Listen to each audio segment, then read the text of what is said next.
Boy, you never can tell how this is going. No. Some days cool, some days not, morning cool, yeah. Well, we don't, because humans have anything to do with it, to make messages. There we go.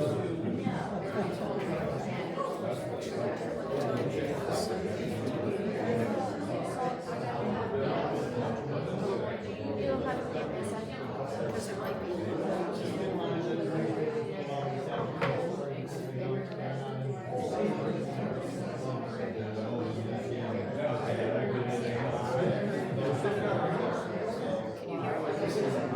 you hear it? Can you hear me now?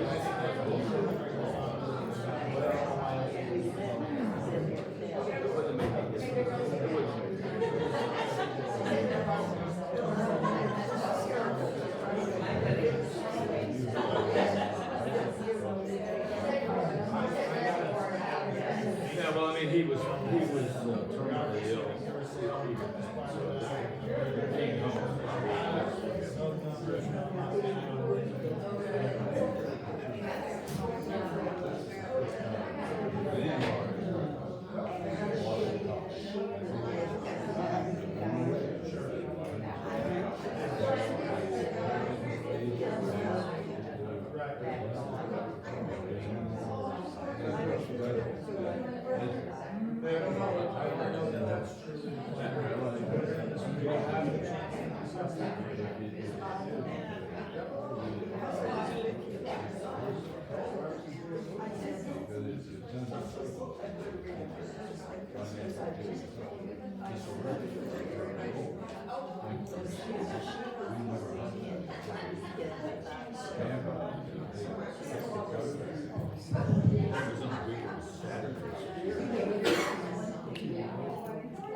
Hi, Josie, how are you?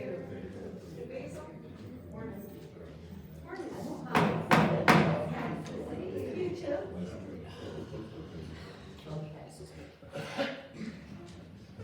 Welcome, everybody, to the resident meeting of December 7th, being brought to you from the Longwood Room at Village on the Green, and also being recorded live for those who are at home. I want to welcome any visitors we have. Stephanie, who now just disappeared. Oh, she went over there. Who's My a friend Stephanie. guest of Kathy Walton's.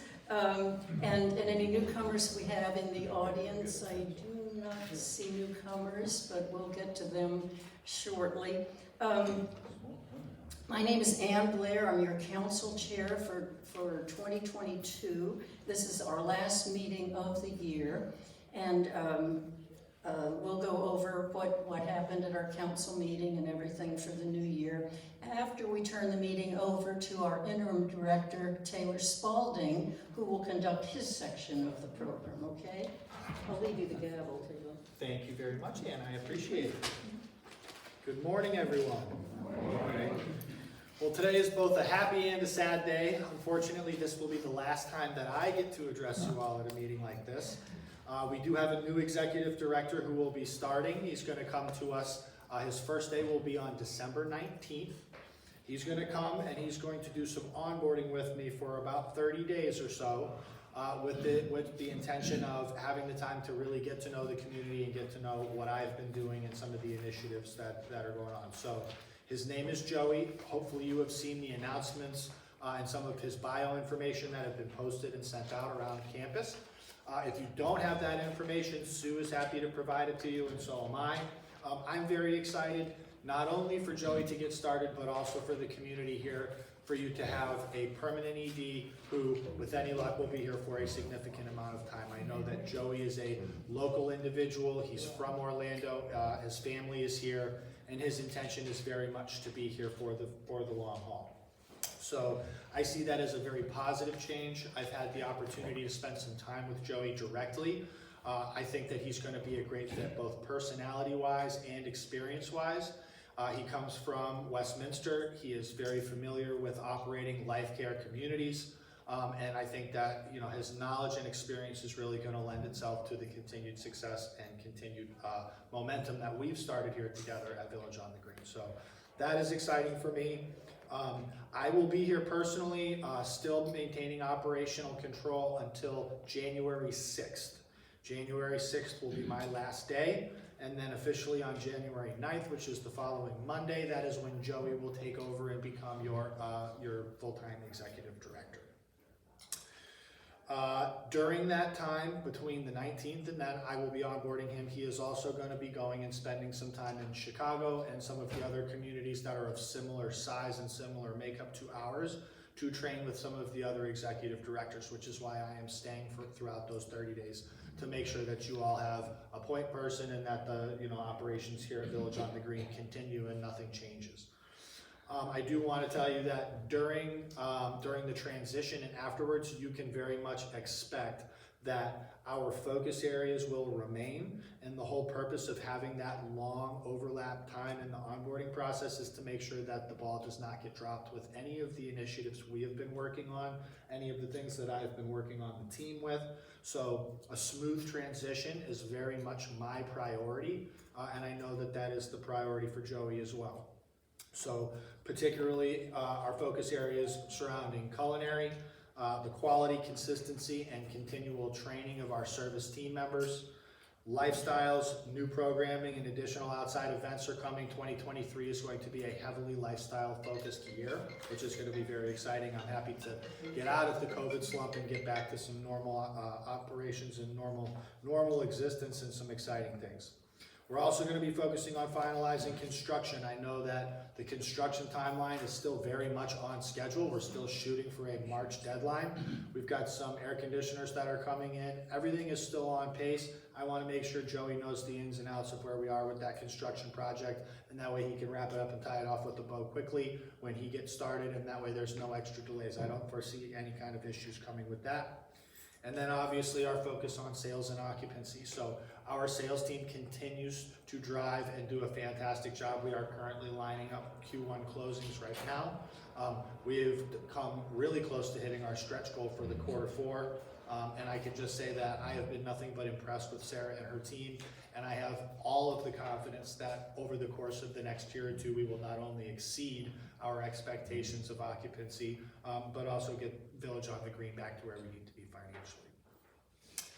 That being said, I really just want to thank you all for supporting me. It was a very interesting experience that I had here, this obviously being my first executive director job. I was dropped in very quickly, and I had a very short period of time to learn not only Village on the Green, but also all of you. And it was a wonderful experience. So it's been a pleasure to serve all of you, and hopefully you all feel that I was able to make some sort of an impact in the short period of time that I've been here. You have a wonderful team as far as directors and team members. I'm just very excited for the future of Village on the Green, and I just want to thank all of you for the opportunity to be here. And like I said, I'm here for another 30 days, so if there's anything else that I can do for you in the interim, please find me. And I will do everything I can to make sure that the transition to Joey is as smooth as possible. And I look forward to returning and visiting at my opportunities. I will be in the Florida market, and I will be supporting all of the executive directors in Florida as an associate executive director.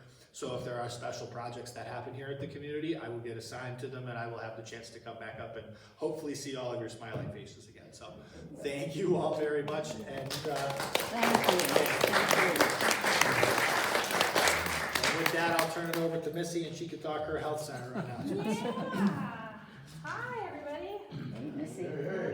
So, my first announcement to make to everybody is last week, or the week before, no, it was last week, we went to present our file for our 10th Gold Seal Award for the Health Center. So, when I shared the information, even though this is our 10th gold seal, the cycle or the time period is either at first it was every 2 years you had to apply, now it's every 3 years. At the end of this gold seal cycle, we will, and we're unanimously voted to have our application go in front of the governor to be signed off for our 10th gold seal. So it's very exciting. Very exciting. At the end of this cycle, we will have been a Gold Seal Health Center for 23 consecutive years. So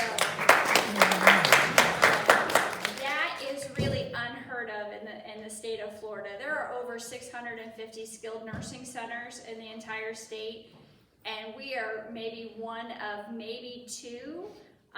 We were in a different cycle this year when we did the application. So there is one other community that was working on their 10th as well, up in the Jacksonville area. So it was nice to be in a new group of people to see what their communities are doing, and it was very exciting. And we are excited that we'll be celebrating this here in the weeks to come for all the residents and team members over in the health center for a job well done. The other thing I want to talk about, which I always talk about, is COVID. So we're starting to see a surge and an uptick in COVID in the community post-Thanksgiving. That's not new. We have done this cycle, right? We go down and then we come back up around the holidays, and then in January we'll start to come back down. But the community transmission rate is in the red, and I've talked about the 4 levels before in the transmission. So red is high, orange is substantial, yellow is moderate, and blue is low. In the health center, our team members and residents, we encourage them to wear masks because we are in the high transmission. So whenever you leave Village on the Green, all I can say is encourage you to wear a mask, because out in the community, the transmission level is high. The closest county that is in the yellow, which would be moderate transmission, is Putnam County. So from Putnam County down south, the entire state of Florida is in red. So, and that's pretty typical. I haven't seen the state of Florida, and I look at this on a weekly basis. I haven't seen the majority of our state in yellow or blue in probably almost a year. Our transmission rate has consistently stayed at orange and at red. We've gone to orange, then back up to red. So I do encourage everybody to continue with, when you're not at Village on the Green, our residents here and our team members are vaccinated and they have their boosters. And so we have our own little safe little bubble. But when you leave Village on the Green, please, I encourage you to wear your mask, especially now it's holiday time, going out to the malls, going shopping, going to restaurants. A lot of people think that what they have are their allergies or a little cold. And then when I say, did you take a test? Even with people in my own community, you know, I'm at soccer practice and someone's like, did you take a test? No. And then I get a text message from that mom, oh yeah, I'm positive. Yeah, I know. So please, just protect yourself, protect your loved ones, but exactly what Taylor, COVID's not gonna go away. We have to just continue moving forward with life and doing everything. There are medications now to treat it, there are vaccines to protect you, but a vaccine doesn't mean you're not gonna get it, okay? It's just going to hopefully make the symptoms that you experience less than an unvaccinated person. So protect yourself, protect your family. The hospitalization rate is going down, so that's good. But the transmission, it's out there. So it's still spreading, but it's going to be out there forever. So enjoy your holidays, wash your hands, wear your masks. If it was a little colder, maybe like in Chicago, I don't think they have a problem up there wearing something over to protect their face. But down here, we're still pretty warm, so I can't really get a scarf around anyone's face. So that's it. Thank you all. Yes, ma'am. Any idea when the boosters that were missed last session are gonna be held? I believe Nikki's planning on it for next week. And she has it on her list to call all of the independent living residents that want the new bivalent booster tomorrow and Friday, to let them know that next, I think she's gonna try to do next Wednesday, to get, if you have it and you want the booster, at that point. Flu shots, if you miss the flu clinic, you do have to go to CVS, Publix, Walgreens, your doctor, and get your flu shot. I don't have any flu shots. That one clinic was honestly the best I could do. CVS wasn't really working with me, and thankfully Walgreens was able to come in at the last minute to help us get vaccinated. And we did vaccinate almost 120 independent living residents with their flu shots. So if you want a flu shot, you do have to go to your doctor or CVS, Publix, or Walgreens. A booster, we do have them. Nikki will be Wednesday giving out shots, and she's gonna call those independent living residents on her list to get those shots done. Thank you. Yes, ma'am. Did those of us who got boosters the last time or this most recent time, were they bivalent or? Those were the bivalent. Thank you. Yep, so if you came and got your booster during the flu clinic, those were the most up-to-date bivalent booster shots. Yes, ma'am. What is your rate of residents in memory care? What is the rate of how much is full and? We're full. We're You're 18. totally full. Yeah, we're So totally full. if someone here, living here now, Mhm. needs memory care, there's no room That would be correct as of today, yes. as of today. Okay, thank you. Yeah, but that changes, so you have to, so I have a meeting every morning, I call it a stand-up, where I do bed management. Every day, we are having to see admissions and discharges. So we review that. Because you are a life care resident, you always get first choice of any room in the health center. But what we have to remember is the health center is a health center. It's not a, well, I fall a lot at home and I need a little help. You have to have a clinical need to move into the health center, whether that's memory care, assisted living, or skilled, because we have licensed CNAs and nurses. That's why I'm working with Pam and Taylor to really, if you just need someone watching you take a shower, we have a wonderful home health department where we can send in a CNA, spend 15 minutes with you, make sure you're safe, help you get dressed, and get you on out of there. But you have to have a need. We currently have a weekly meeting called our Transitions of Care, where if we have someone in building D that we're like, and the housekeeper goes, you know, Missy's not quite right, there's been a change. We talk about those residents and we try to go out and offer them services before there's a need. So we monitor that. I have yet to have, in the almost 11 years that I've worked here, had a life care resident come to the health center and say, I need to be here for a clinical reason, and me say, sorry, it is full. We make it happen. So we get our residents into the health center one way or another. Thank you. Yes, ma'am. Missy, there's certain things you have to be able to perform for assisted living. Yep. And it comes up in our conversation all the time. Is it too complicated to go over? So you have to have a clinical need to live in the assisted living. Yeah. So whether you need help getting dressed, taking a shower, medication management, there's a list of criteria. But there are certain cases where you exceed the level of care for assisted living. In assisted living, it's just that I'm there to help you. I may help you get dressed at 9 o'clock in the morning, and then quite frankly, I may not see you again until 5 or 6 o'clock at night. You're going to the dining room, you're participating in activities. As you age in place, you have to still, in assisted living, be able to be a one-person minimal assist transfer. Okay? So what that means is I should go up to Taylor and go, Taylor, it's time to get up, and I go like this. If I have to bear hug him and lift him into his wheelchair, he now exceeds the level of care that I can provide in the assisted living and memory care. If you exceed that, that's where that transitions of care meeting comes in, and where I start calling Taylor. I get Taylor's children involved, if he's okay with that, because sometimes with the best intentions, all of your children, you have raised them well. May I be so blessed. At least one of my 4 be as involved as all of your children.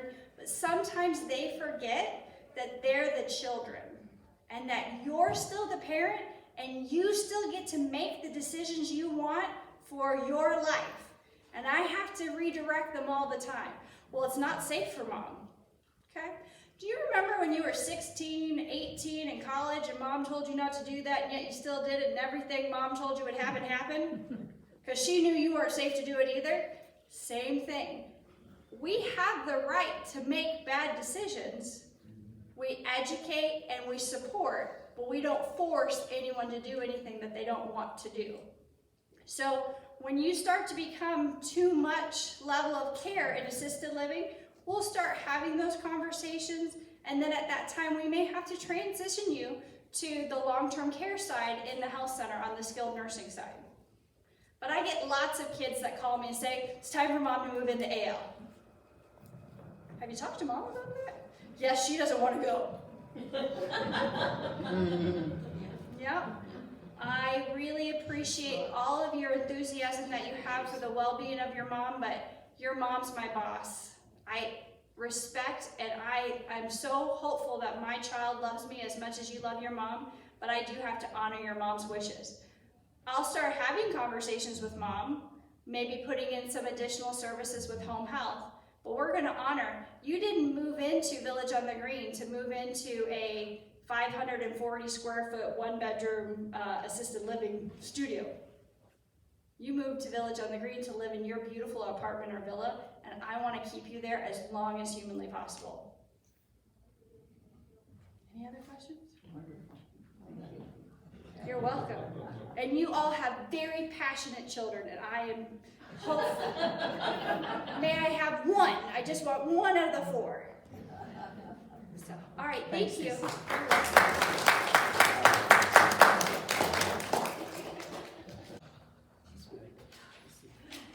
All right, good morning. So I have a laundry list to go over with everyone today, and I don't want to take up too much of the meeting time, but I'm going to start off with a couple of small little updates before I get into some big bulk things that are coming down the pipeline that are very beneficial for the community. The first is a construction update. We are now officially in what is going to be the worst part of the construction for the culinary department, and it is almost done, so yay for that. Our cooler is currently being sealed off on the doors in order to install the new freezer. So currently our cooler, aside from our dry storage being up on the stage right here, our cooler is now out in the compound. So we have food all over the place. Bear with us if food takes a little bit longer to come out of the kitchen. It's us literally running outside, grabbing some things, coming back inside. This should be done by the end of this week. They're going to be sealing up. The cooler had to warm up to temperature so the adherents could adhere to the metal. And then they'll be finishing that up tomorrow and bringing the cooler back down to its proper cooling temperature. We move everything back inside, and hopefully by Friday we will resume normal cooler operation. Past that point, then it's just the construction team finishing up the rooms that we need to move everything back into. So this is probably the most challenging week that we are going to have as far as the construction goes. But fortunately, with Tony and Richard and his team and the construction team, we were able to do these projects without having to do shutdowns like we had previously predicted, where we thought, well, we might have to go to service only for a week, or we might have to close down lunch service. We were able to not interrupt functions for everyone in order to do that. So that was a big kudos to Tony, to Richard, and their teams to work with us to make sure that we were able to kind of work in unison with each other to not disrupt operations. The second update is the point of frustration that I know that we're all feeling with some of our sister properties and the liquor license issue that keeps popping up and down. The liquor license was locked again and then unlocked again. Beer arrived yesterday. The liquor and wine should be arriving today. I have a check waiting on my desk, ready to go. The issue has been raised as far up the flagpole as we are pushing it. Taylor is pushing it. This current liquor license lock, Taylor and Javier actually knew about it before I did. So they are very involved. They are pushing up the chain to try and get the proper systems put in place to make sure that we are not at the mercy of our sister communities. But once that we get all of our product back up and back in stock, I have our paper bar cards printed out and ready to go. Yeah. So I just didn't want to start issuing those out until we had something for you to actually purchase with the bar cards. So we'll put out in the door hanger as far as when they're going to be available, how the old bar card program worked for those of you that may have moved in after COVID and after we had gotten a more digital system. This does not replace your current bar cards. If you still want to use, if it's more convenient for you to use the ones that we're currently using that are almost kind of like a digital credit card, by all means keep on using that. The benefit of the paper punch-out cards is faster service. You don't have to wait for the bartender to make your drink, go around, process everything through the terminal. You basically prepay for your card, you walk up, and they hole punch. The downside to the paper bar card is if you lose it, you lose it. I have no way to track that you used 5 of your punches and then I lost the card. Whereas the digital card, if you have used half of the funds on your card and you lose the card, I can look up your account and say, oh, you have $25 left on your card. So there's pros and cons to both of them. Everyone is free to make their own decision on what they want to do, but this should help out with different functions where whenever everybody's trying to get a drink at once, you just walk up with your paper card, punch it, and it's all done. Beer versus alcohol. That will be in the door hanger. There will be 2 cards like there were in the past because there is a different price for beer and for liquor. So there will be a beer card and a liquor card. And like I said, all those details will be out in the door hanger that will go out this Friday. The next one is, Chris, go ahead. With the new cards, that goes directly to your bill? Yes, same as the current one that we're currently using. You will prepay for the card in advance. It'll and then it'll tag to your bill for the month. You prepay for it? Yes. The next one that I have exciting news is that the new coffee machine for the bar has been ordered. We got our account set up with Folgers. We never changed from Folgers, where the rest of the community switched over to Farmer Brothers. That was that coffee tasting we did a year ago that universally every single resident, every single employee, everybody hated the coffee, so we never switched from Folgers. But now Folgers is an official vendor, so they are going to give us a machine that uses the same coffee that we have in our current machines, but has the ability to put in a milk product into the machine to have push buttons so we don't have to go through training with like barista training with our teams. Mm-hmm. The machine will be able to produce cappuccinos, macchiatos, lattes, and something else.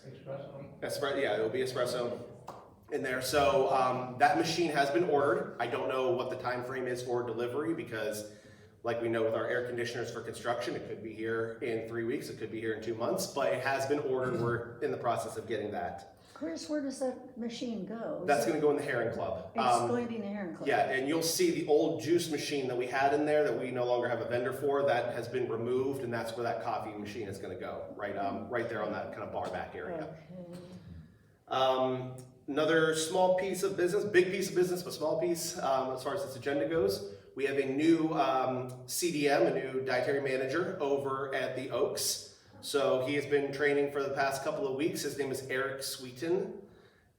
He was going to come asked him if he could come to today's meeting. He was planning on staying all the way through close tonight to go through some training and onboarding with the closing team over there. So he will be arriving in about 5 minutes. So if he gets here enough time, I'll see if he can pop in and introduce himself. But if not, You may have seen him walking around with me, a little bit, no offense to him, but a little heavier set guy, and has a beard and everything.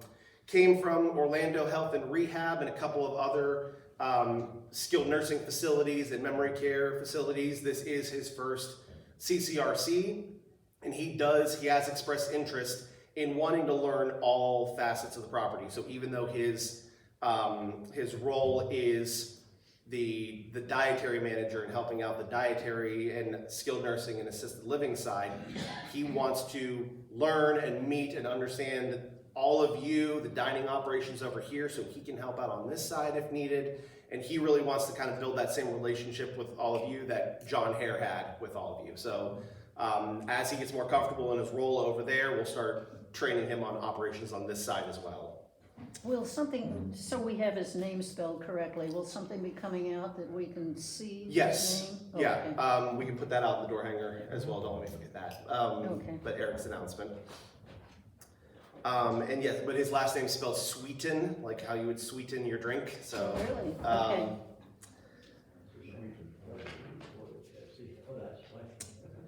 What was his first name? Eric. Thank you.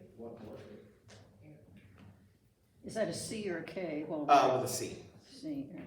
Well, then we got it, haven't we? We don't need the door hanger. Another topic that went out in last week's door hanger, we are doing a 30-day trial period for the no reservations process in the dining room. We are making adjustments operationally as we see challenges come up, and that's the whole point of a trial period, for us to see how it's working, make our corrections. We don't want to have it, if something is failing, we're not gonna sit there and say, hey, you know what, that's a reason why we don't wanna do reservations. We wanna put in correction plans and try and make it work to the best of our ability. At the end of the 30-day period, we are going to be canvassing all types of opinions. We wanna hear the resident feedback, I wanna hear the team member feedback, operations. So as you have feedback, whether it be a positive experience, whether it be a negative experience, please communicate that with your building representative that's on the culinary committee, because it will be a topic of conversation in the culinary committee, and I do want to have the candid feedback, good, bad, or indifferent, so we can have more stuff to discuss at our next culinary committee meeting. Excuse me, Chris? Yes. I have one observation. I'm pleased about this trial. It seems that there are a lot of people that are liking to eat it later. 6 o'clock is very full. And so that is making a backlog of people that had ordered their meals for 6. On pickup. Okay. Yep. Is there any way that you could back up and say, you could pick up meals at 5? And that is a perfect example of what we were talking about Right. wanting to have all this feedback so we can adjust operationally, Right. because we noticed the exact same Same thing. Right. That now that the reservation system is gone, it might make sense to either move that time frame forward or push it back a little bit. Yeah. So that is a perfect example of something that we are assessing to try to figure out the best way. Because before, we only had 2 choices. Yes. 4 and 6. Exactly. And yeah, and it's experienced a number of times that 6 o'clock is really not a good time for pickup. Exactly, yeah, and so that's a perfect example of what we're gonna be discussing in culinary committee, operational things that the managers are all discussing to say, hey, tonight we saw this, we saw a bunch of deliveries and it backed up tickets and we had so much hanging on the board. So that's exactly why it's a trial period, and thank you for bearing with us as we make the adjustments as needed. The big items that I wanted to discuss is that for the past couple of weeks, there's been a few Unidyne people walking around, mainly Erica Kelly, who has been kind of our compliance and training person, and then Victoria Vega, who is, her job title is actually changing, and she's becoming the Vice President of Remediation for Compass Community Living. Basically, boss on top of boss on top of boss, very, very high up in the organization. Her current focus is to do with that letter that came out from LifeSpace about the improvements across the entire enterprise, and how they were going to start with the South Florida properties, work with them for a few months, and then move on to the other properties. We're up. She actually sent over this morning that we are going to have a review of all of our different action plans that we are going to have, And just to give you an idea of what we're going through, the categories that they have that we are going to be focusing on over the next 120 days is improvements on resident engagement experience, team member training and development, culinary execution, partnership alignment and communication, and then behind the scenes, our financial achievement, and being good financial partners to LifeSpace and their budgets. To give context to this, page and a half of this 6-page document is focused on resident engagement and experience. 3 pages of this is focused on culinary execution. So 4.5 pages of this 6-page document is all about the culinary execution and resident experience and resident feedback. The rest are just kind of small notes from a business standpoint. But their focus is to come in, see how we could do things differently operationally, give us the support where if we have things that we've been sending out emails about that we need to get this fixed, we need a better vendor, they're going to be here on site with us, that they can give that leverage of their position to say, hey, let's make this happen, let's get this done. That's the goal of this remediation program. So again, something that's going to be discussed heavily, in the next culinary committee meeting. So there'll be a lot more information coming out. Like I said, I haven't even read through all this because I got this about an hour ago. She will be here today to review over this with me, and then we're going to continue to work on it. But one of the big things that's coming out of this is our new front of the house training program that is in this giant big binder. This was put together both by LifeSpace and Compass Group. So it is specific to the LifeSpace portfolio. We're starting this in Florida and moving out to Texas afterwards, and then to the other outlying communities after that.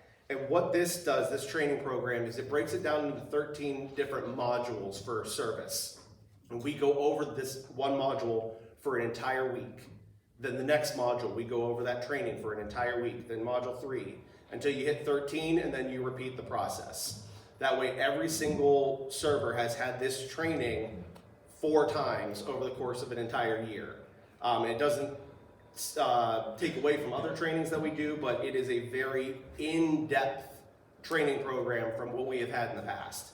So the goal is that this is going to help us better train the kids, help with frontline service, and even bring in new programming that we probably have never done here before, but we're going to try and standardize across the community. So a lot of exciting things to come from this. This will start rolling out next week. All the managers and coaches went through a kind of train the trainer program on this module, and then we roll it out to our teams starting on December 12th. And I think that actually crosses off everything on my long list. Very good, thank you. I want to thank you for the salt and pepper grinders. The first time I got salt on my salary. They removed them this morning. Well, so we have a question about it, and this is where, again, part of this remediation thing, you saw it in the LifeSpace notice where they said if something is a Compass standard versus something that is a LifeSpace desire, LifeSpace should win out every time. From a Compass standard, it doesn't. Those ones don't look good. They look store-bought. We are ordering professional, like ones that you have to fill and everything, the grinders. But we are going to have them on hand, so we kind of cleared those out to figure out what we're going to do with them. But they will be back on the tables this afternoon. So don't worry, they're here to stay. Have you ever thought about coffee stations?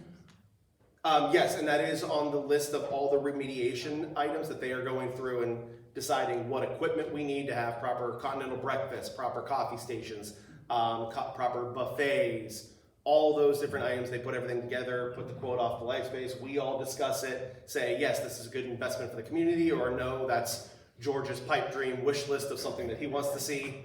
But really kind of make those decisions of what's best for the community, and coffee pots and urns are on that list of things for the remediation. Chris, the number of items are not available, not available, not available. For example, simple things like, lemonade, not available for the last 3-4 months. Mhm. Many other things, tea not, et cetera, et cetera, et cetera. What's the problem with these things being not available for such a long time? Some of them is, and this is where I'm talking about that they are going to be here to give that leverage to put, pressure on our partners, because a community complaining I'm out of something versus a regional vice president complaining about something carries different weights. Vitality, which is the company that does our juice for Nestle, they are having major shipping issues, and that's why we haven't had lemonade forever. And it's not just us, it is all the communities, and Eric actually came in and said, oh, you have Vitality. We haven't been able to keep stuff in stock for them. So that is something that whenever Victoria was here, she looked at it, assessed it, and they are looking at a different juice partner, so that way we can not have these shortages, where if we're seeing something from a vendor that is becoming a prolonged problem, she can have eyes on that over the next 120 days and put her clout behind it to say, hey, we need to make a change, or what's going on, how do we get these items in stock? So that's kind of it. It's supply chains and the vendors that we use. But that is also just one of many things that's on the remediation list. Is there any possibility of going back to a salad bar? Where we could make our own salads? And It hasn't been discussed. quantity we want? I can bring up conversations about it. It hasn't been discussed. That's not a question I can really answer at the moment, because that's going to require big infrastructure changes as far as moving equipment and all the different health code stuff, and then what the community wants. But I will put that on a list of things to. And because we had to that discuss. before COVID. Yes. And I think everybody pretty much liked it, because you could take just what you want and just the amount you want, rather than having pre-made salads or whatever. I'm writing that down to add to my list of things to discuss operationally. Dedicated bus boy Dedicated busser. I will. and caddies, at least one emergency. Caddy.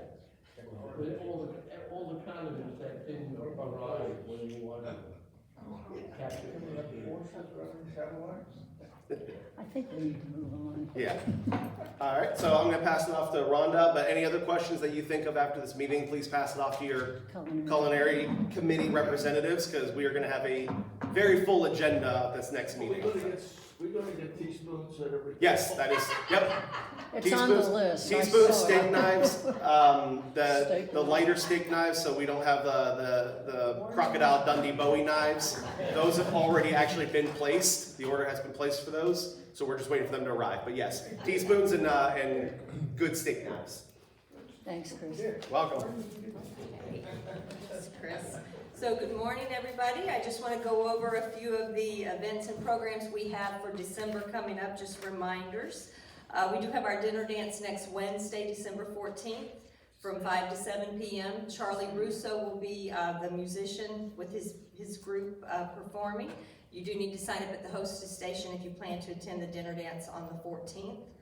On the 18th, Chaplain Tom is going to have a Christmas Carol sing-along. It'll be here in the Longwood Room. That's a Sunday afternoon at 2 p.m. On the 19th, I think that's a Sunday also, we will have our Hanukkah dinner that's a Monday. Our Hanukkah dinner at 5 p.m. That's in the main dining room. You do need to sign up for that also. What is the dinner? Hanukkah. Oh, Hanukkah, okay. And we will have our holiday cocktail party on the 21st. That'll be right here in the Longwood Room at 4 p.m. New Year's Eve, we have 3 different chances to celebrate the new year. We're going to have Happy Noon Year at 12 noon. For those people that don't want to be out late, so that'll be the same menu that, I know we always joke about that, celebrating New Year's so early, but a lot of people don't like to be out late, so just gives you a chance to celebrate the New Year at noon. We're also going to have our dinner dance from 5 to 7, that will be in the Palm Court dining room.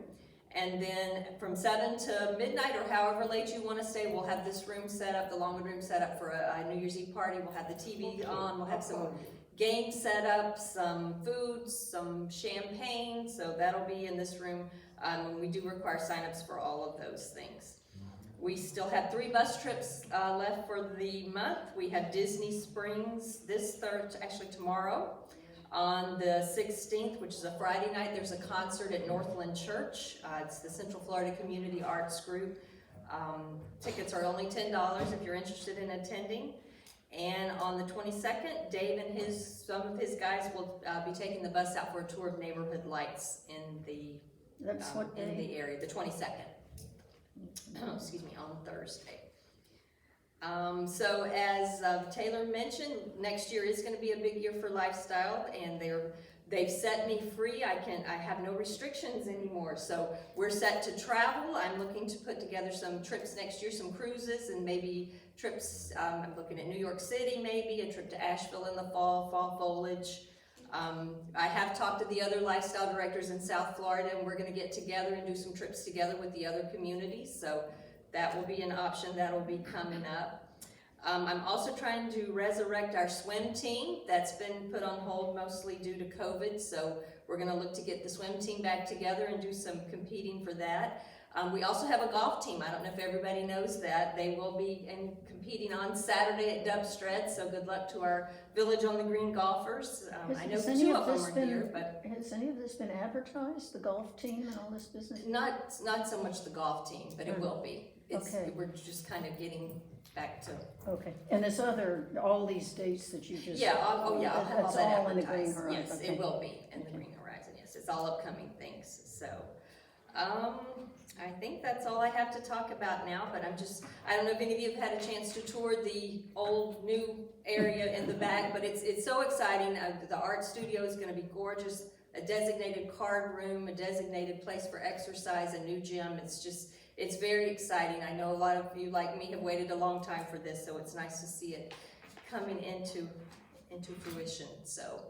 And thank you to Isabella, who did the decorating out in the foyer. She did a great job. She had some help from the working housekeeping. It looks beautiful, it looks very festive. And we're going to get lights up this week too, outside. So that's coming too. Yes? Rhonda, you mentioned the new, the old, whatever.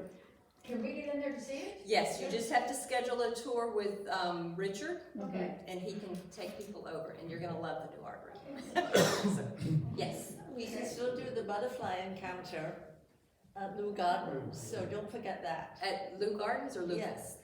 Okay. Not Lou Gardens. Lucas Nursery? Okay.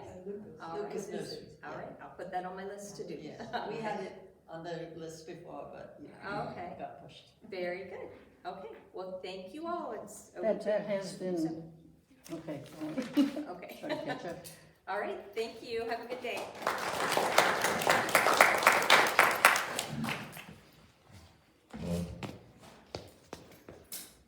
Thank you, Rhonda, and thank you, everybody. We've got a whale of a lot to look forward to. It's almost hard to keep up with it, isn't it? At our council meeting,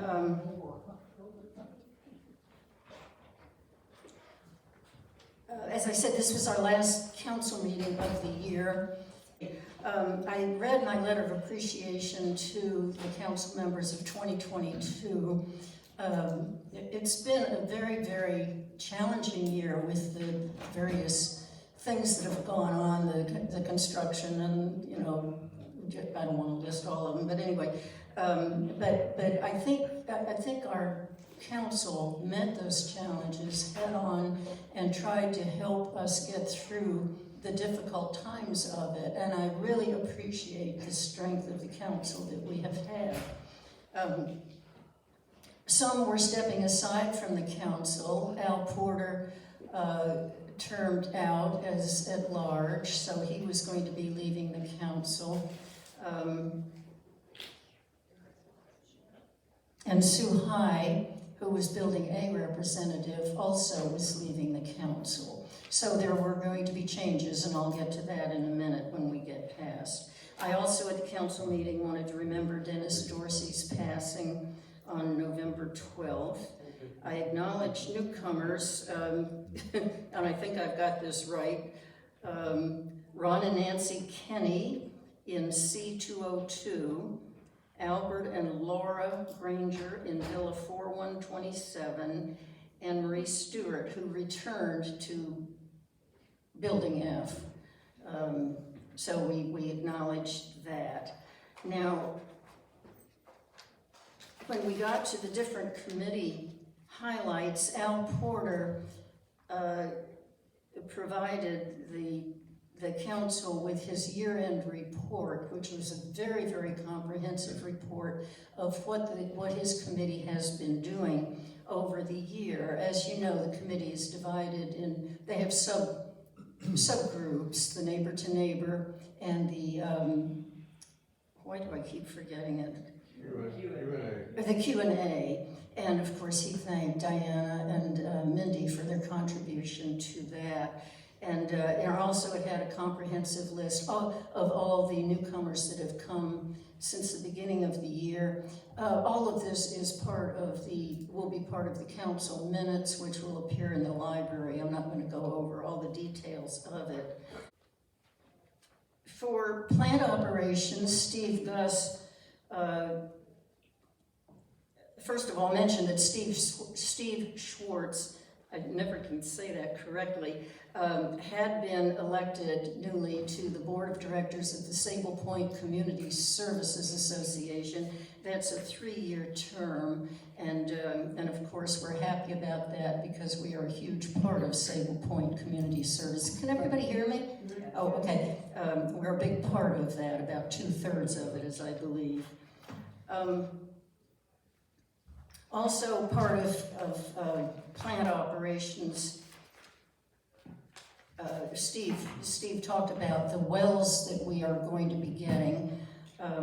There are 2 new wells coming this year. That was all part of the capital budget improvement business that we went through last year, and he thanked Tony Knoll for his efforts in getting that, getting that done quickly. We're using the well driller that Sable Point used. Tony tuned into that and got it done very, very quickly, and we thank him and we thank Taylor and everybody, because that's going to be saving us a lot of money in our irrigation. Dick Altman spoke on behalf of the Healthcare Committee, and he mentioned that Susan Craig, who is a counselor, resident Susan Craig, a counselor for anxiety and stress, gave a presentation that he thought would be beneficial for all independent living residents. He talked about the dementia care group and the grievance counseling. Anyway, he suggested that be made available to independent living. He also talked about his year-long effort in getting first aid for independent living through a registered nurse. All of that is still up there wending its way. Taylor is behind it, and we're, it will come. But Dick had gotten a description of the actual job, and he was disappointed in it. And Taylor indicated that those descriptions are done vaguely so that at each community you can tailor it to your specifications. So more to come on that, but we're expecting, Taylor felt that a licensed practical nurse would provide the care that we want as opposed to a registered nurse. So, we still want what we want, but we're hoping we get what will be best for us. Now, Dick recently accepted the role in Healthcare Committee of being the liaison to the Oaks. And he went to their first meeting over there and reported back that the Oaks is being well represented at their meetings.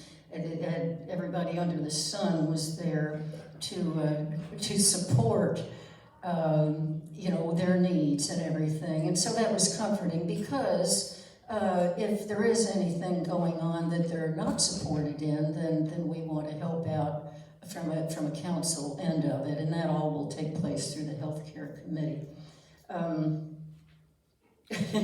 The Medicare coverage for home health, Missy said this has been going on for 11 years, so more on that. We're still working on that. Oh, and he also complimented Diana on the bulletin she's been putting out from the Healthcare Committee that gives a listing of all the ancillary services. That's very, very helpful to us. And she, of course, keeps that updated right up to the minute when anything changes. I think I covered all of that, didn't I, pretty much? Thanks, Dick. The electronic committee, Stan is working to make sure that all residents are aware of Blackboard. We're trying to improve our communication as best we can. And he's working with Tony Knoll to ensure that the internet signal is available across the entire community regarding the strength and reliability. I think all of us have had problems with that, and it is being worked on, so I want you to know that. Gene Walker reported for FLYCRA that they are having trouble with their 5-member committee collecting dues, most especially from residents who have caregivers handling their affairs. It's very difficult, and that's a problem that we've been working on with FLYCRA, and there'll be more on that to come. Taylor had some suggestions that he thought would work out possibly that had been made, so we'll give you more details on that. Now, the Employee Appreciation Fund did raise about $69,000 for the employees this year, and that will be distributed. That's tomorrow, isn't it? That distribution will take place tomorrow. Steve and Taylor and I, we met and went over everything, so that has been put into effect for this year. The thank you, like all of the, I have in here about the foundation because Nancy Wolf was instrumental in setting up a lot of the procedures of switching over to doing our employee appreciation through LifeSpace Foundation.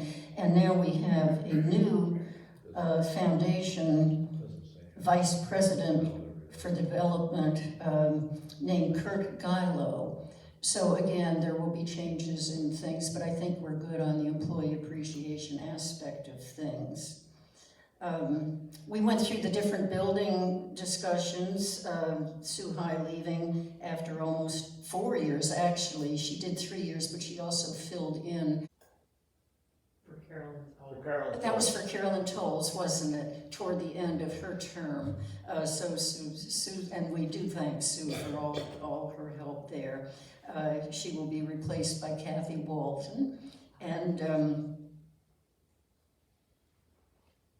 we talked about the lounge business. Building A doesn't have a lounge due to the flooding, and the engineers are working on that, or they're considering what they're going to do about it before they do anything. And Della added that they too don't have a lounge, but that's being worked on. That's Building C.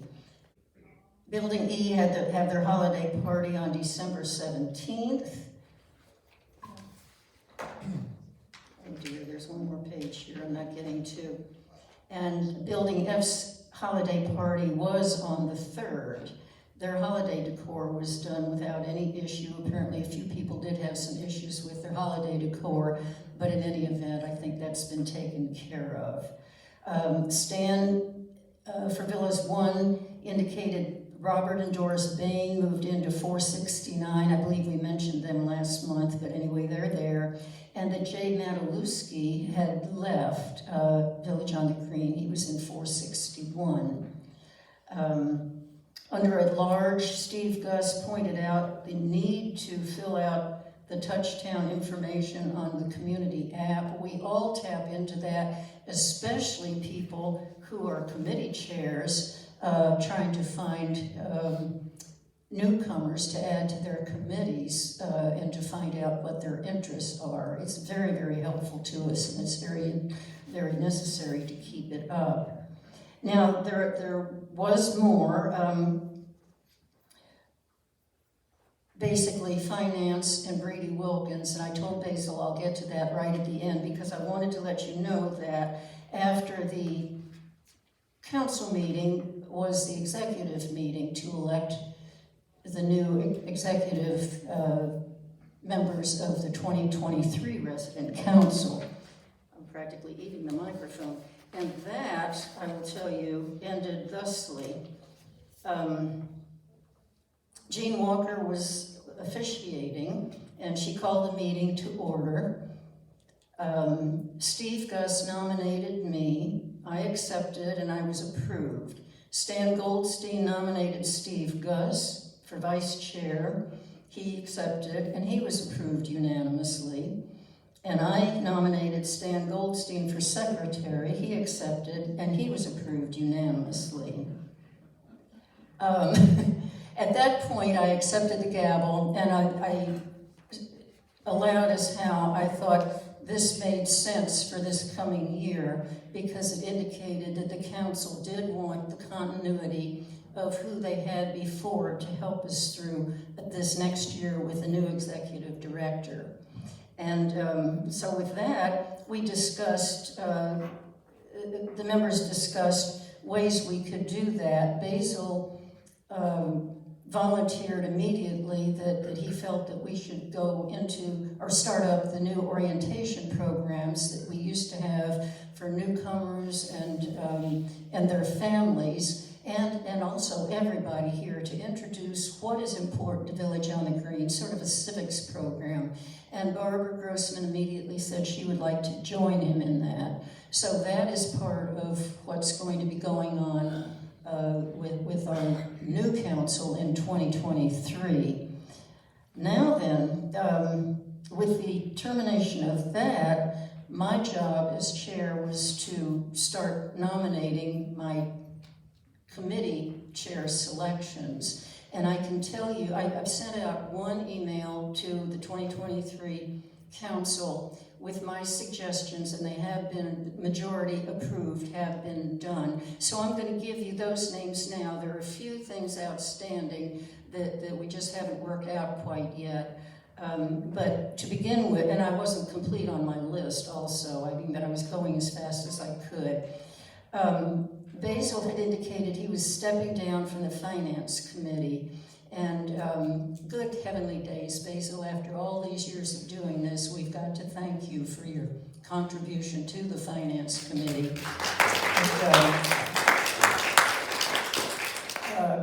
And I imagine you will continue on it, but that's, that's not my call. Al Porter was my suggestion for taking that over. We had some discussions about that, but Al told me that he would be willing to do that. Al is very, very familiar with the Finance Committee. He's given an awful lot to it, and he is doing that as well as the Neighbor to Neighbor Committee this next year. That's a huge load, but the Neighbor to Neighbor Committee is also tremendously important.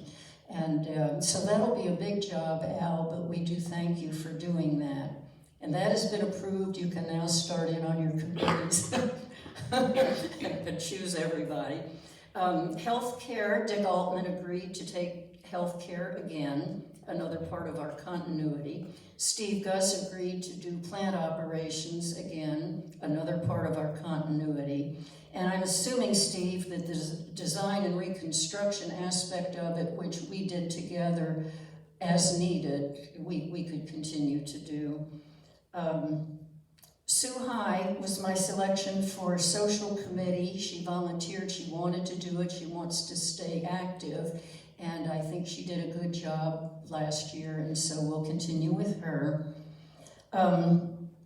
Dee Balliet will continue as library, but she'll have Fanny Griffin as her alternate, just under the circumstances. I wanted her to have somebody to back her up, and she was agreeable to that, and Fanny agreed to that.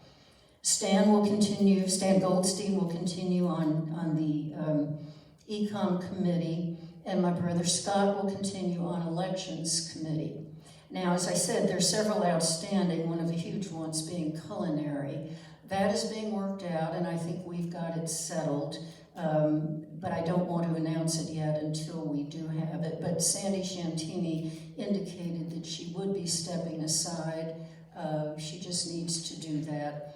And then also outstanding, we have sports. But Blair Schlender said that he would be willing to be point of contact. The historical and decorating, I'm perfectly fine being contact until we can find somebody. Now, bylaws is the other one that I left off the list, and so I'll send out an email again to the new council with these two outstanding ones to get approval. But that's your new 2023 council as it's adding up at the moment. Now then, back to our council meeting. Basil asked for time to go over what he said in the council because it was tremendously important, and I would like him to do that now, and also add to the Brady Wilkins. Those are the two. Oh, what have I forgotten? Mr. Ron Kenny is here, my new neighbor. Oh yes, Ron, and I spelled your name correctly in the minutes. I'm so happy at having done that. Welcome, Ron. And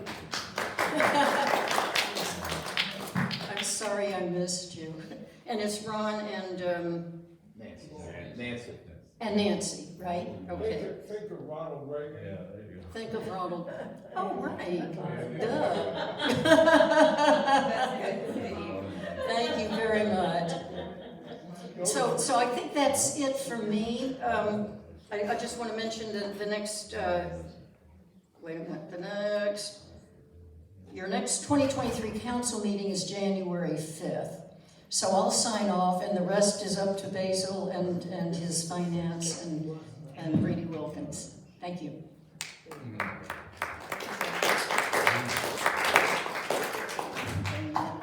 Okay, everybody stand up and shake a little bit. I know you've been sitting for a long time. I need you for about 10 minutes, and I promise that'll be it, okay? If you need to stand up and get the limbs going. I'm going to surprise you, but by not talking about finance at the beginning. But I guess you know that if I don't talk about finance, I'm going to talk about Brady Wilkins. But I'm going to surprise you there too, because I'm not going to ask you for money, at least not at the start. I'm going to begin by telling you that in the 2023 Brady Wilkins Scholarship Program will be announced this week. So we have that ready to go and ready to put into, I give that to Taylor. Taylor then goes out and gives it to the members of the team who are eligible to apply. But I wanted to say a few words about that this year because this is a watershed year for us. This will be the first year that we've really got coordinated with the LifeSpace Foundation to conduct one application, one selection process, one orientation, and one awards event. Now that was a dream that Ann and I and Rachel shared some time ago to try to collaborate amongst the fundraisers here at Village on the Green, so we're not tripping in each other, knocking your doors down, but rather have a program that works together for the betterment of the community. So we're very, very proud to announce that. Now, I've had a bunch of requests for envelopes, and that's a wonderful problem to have, but spread the word around. The envelopes are with Mrs. Popejoy at the main desk. She has an ample supply, and that's where you get them, or you can approach each member of the board. So that's that. Now, secondly, I told you I'd get the money. I hope you don't pass up the opportunity to bankrupt Steve Nash and his offer to match donations through the end of the year. So it's a wonder, we've never had that before. That's a first in Brady Wilkins history, and it is a real opportunity to perhaps salvage what we've had as a tough year. You probably know. Yes, sir. What? Mention that amount, how much he's matching? Up to $25,000 through the end of the year. So Steve's on the hook. So let's take it all. What do you say? Can we do that? Okay. Sometimes, there's talent in our community that we sometimes don't recognize. And Joan Canizero, I just got my new neighbor, Gargaglione, I found out, was a 30-year participant in Price Waterhouse, Chicago. who worked for a very good friend of mine, as a matter of fact. And so Joan has taken the task of revitalizing our Family and Friends program. And what that means is that for years, many of us have children that want to gift us with something. So we get another set of gloves, a box of candy, which we really don't need, or something of that nature. Well, that program is a way of recognizing the parents and giving as a gift the donation to the Brady Wilkins Foundation. It was started by Gene Walker a few years ago. Gene's now transferred that to Joan. So I wanted you to know that that program's out and available. And actually Taylor's hearing it for the first time, but he was going to hear it tomorrow anyhow when we meet. So that's about all I want to say about Brady Wilkins. But Brady Wilkins is not the only organization or person on this campus that's going through some difficult times. Every resident here probably has a portfolio that is part of their investment, part of their livelihood for the rest of their lives. And we've all experienced a downturn. And if you didn't experience a downturn, I'd sure like to talk to you and know what magic you have. but at any rate, we know that that's the case. And we also know that we've done a lot of building up of the team. Everybody I know in LifeSpace, almost, has received an increase in some kind of compensation. We fixed a big problem here. That was followed by a $17 million program in the previous year. And right now, in addition to all that, you're about to get the biggest increase in the history, my history here anyhow, in your monthly fees. So I know it's a tough time, but it's not that yours is not the only tough time, because our organization, LifeSpace, the Obligated Group, and Village on the Green has had a very difficult year. And as finance director, I'm in illusions of grandeur again. As finance committee chair, I wanted to take this few minutes to encourage you all to get active, and so that you understand the dynamics and the financials of this organization. And it's not really been a good year. Taylor probably won't tell you exactly how tough it's been to keep this thing put together for the year. But every month, the Finance Committee does turn out a report, and they give this report to the resident council. And I've been disappointed, to be quite frank, in the amount of non-interest in it. I know finances are not really a fun subject for many of you. Yet, you are the stakeholders. You are the stakeholders, with a capital T, the only stakeholders in the LifeSpace Incorporated. Residents are the source of capital. And for many of you, I can tell you for an XGI, the investment to get into this place is one of the biggest I ever made. And so I think that it really pays us to be completely aware of the status of the company. Now, not only we have portfolios, but the company itself has a portfolio. And they have gains and losses on their money supply. And this year has been a tough one. I'm just going to give you a few figures. And you don't need to write them down, because these charts are available to you. And I'm going to make them available on demand, because I don't want to run any paper mill if that won't be useful for you, but they'll be available with support outside. But if we look at just Village on the Green, if I can get to the page.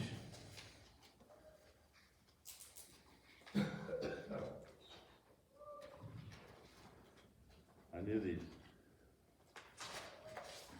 I'm going to just talk about Village on the Green, which is our community, our piece of LifeSpace. And through the month of October of this year, our net operating margin was about 3 times more than the original budget, and the original budget was a loss of $500,000, right? Our net asset change, which is a change in net worth of the company, that's what we own less what we owe, that moved to almost $8 million by the end of October. We started the year, it was $3,731,000. And our net asset position has decreased this year from a negative 30 million to 49 million. Now, I'm not asking you to write anything down, but the charts are given to the resident council each month, and I would encourage you to take these and try to digest them. This has been a really tough year for the Finance Committee. We started back in April when we found out that there would be an increase this year. Now that increase of 6.2, the second increase, was briefed to this group at the end of May so that the increase could be effective at the start of August. It takes a 60-day lead time. But we have been working on that as a committee all through that period of time. Recently, Kathy Walton, who's with us today, created some charts that really make that understandable. But one of the things that we can do as residents is to make our views known. And to be frank with you, life-based increases here at Village on the Green have always been about double of what the CPI or inflation rate has been. Now this year, it's right on the target. But by the same token, that CPI, I think it's the time to remedy that and really get it locked up, because there's no reason for that to increase. And that chart has been in the report to the resident council ever since we began it about 1.5 years ago. So if you want to know what the news history, the increases have been here at Village on the Green, they've been in this report, monthly available to you. But there's not a lot of interest. So I'm just encouraging those of you who have an interest, who want to know what that's about, to access the charts that will be available to you. If you just tell Ms. Popejoy you want a copy, she'll print it for you. The charts that Kathy just made, that it really put it out in much plainer language than I've ever been able to do. And then this report too will give you some insight. This report is based on a very good industry document, which is how to judge the viability, the financial viability of a CCRC. It's been in print for years. It's available on a website. It identifies those factors that should be looked at when you're thinking about moving into a CCRC. And that's the basis on which that was prepared. So I'm going to shut up for now. But I want to encourage you as stakeholders, as people who hold investments in this place, to really kind of try to invest yourself in understanding that so that we can provide to the leaderships, starting with our own executive director, but including Nick and Jesse and people like that who are executives in this organization, so that we can provide credible, sustainable, substantial commentary, which we've tried to do, but it can always be improved. And I really want to end up by pointing out that this year, as a committee member, Al, who's now taken over a couple of the committees, was the guy who substantiated the savings that takes place by drilling these wells. He sat down with actual bills from the utility company and tried to schedule them out, and found out that we'll save about $65,000 a month by drilling these wells. They'll be paid for within the first year of operation. So these things come out of the committee, and these charts that Kathy put together are really important. But I know there's a lot of other talent out there that could help us in this process. And I really want to end by encouraging you to jump in if you can. Yes? I have a question. Yes. You started your comments about an increase coming up the first of the year. Yeah, the one that starts at January 1. What will that be? 7.9%. And that was briefed to the residents. Everybody got a letter. Yeah, you all got letters, so you should have that on file. You got the Chapter 651, the state of Florida requires that you get 60 days notice before any increase can take place. Therefore, you got a letter from, I don't know who signed it. Did you sign it? Yes, sir. Okay, Taylor signed it, and it said that that's going to be effective 1 January of this year. We all received it. Huh? We all received it. I hope so. Yes. Yes, Marjorie?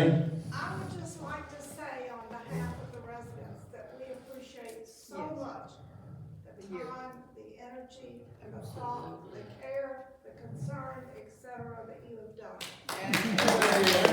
I second it. And that's such a nice thing to say, Marjorie. I'll adjourn the meeting. Thank you all very much.